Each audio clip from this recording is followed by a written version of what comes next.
So, what's the best way to avoid confusion when it comes to naming things? Just name everything Laramie. At least, that's what it seems like they did in southeast Wyoming. It all started in 1820 with French fur trader Jacques Laramie. Jacques went up a river in the Rocky Mountains and was never seen alive again. The next spring, his colleagues found his body on the banks of a river. Was he attacked by Arapaho Indians, killed by rival fur traders, or did he just slip, fall on the ice, and die of exposure? We may never know. But in his honor, they named the river after him, the Laramie, or, as it quickly became Americanized to, the Laramie. Now, the Laramie River begins in what is now Colorado, but flows northward into modern Wyoming. It flows around a mountain range that originally was called the Black Hills. But that's not to be confused with South Dakota's Black Hills. But it was confusing, so they renamed the mountain range the Laramies. The tallest peak in the Laramies is visible for over 100 miles away on the plains. So early travelers on the Oregon Trail, they naturally thought it must be the tallest mountain on the continent. Not quite. Laramie Peak is only 10,200 feet tall, but it's still a good-looking mountain. At the base of Laramie Peak and the confluence of the Laramie and North Platte rivers, fur trader William Sublette built a trading post in 1834. He named it Fort William.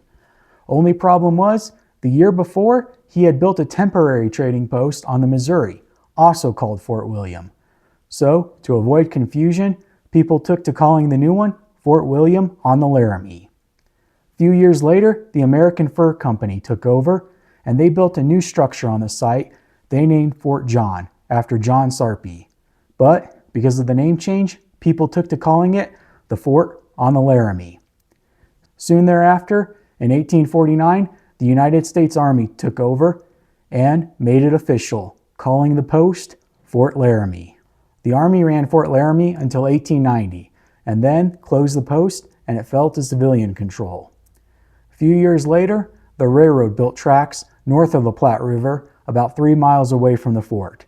So the few townspeople there were, they took to building houses near the railroad tracks on the other side of the Platte, abandoning the post, and springing up the modern-day town of Fort Laramie. The historic military post fell under National Park Service control in the 1930s and has been a National Historic Site ever since, with thousands of visitors traveling to see the historic post. You may have been one of those travelers, and you may have been one of the few who get confused and think that going to Fort Laramie is near Laramie City. Also on the banks of the Laramie River, Laramie City sits over 100 miles upstream. Soon after its founding, it dropped the name city and just became Laramie, and is home to the University of Wyoming. Go Pokes! To make matters even worse, none of the Laramies I mentioned are in Laramie County, Wyoming.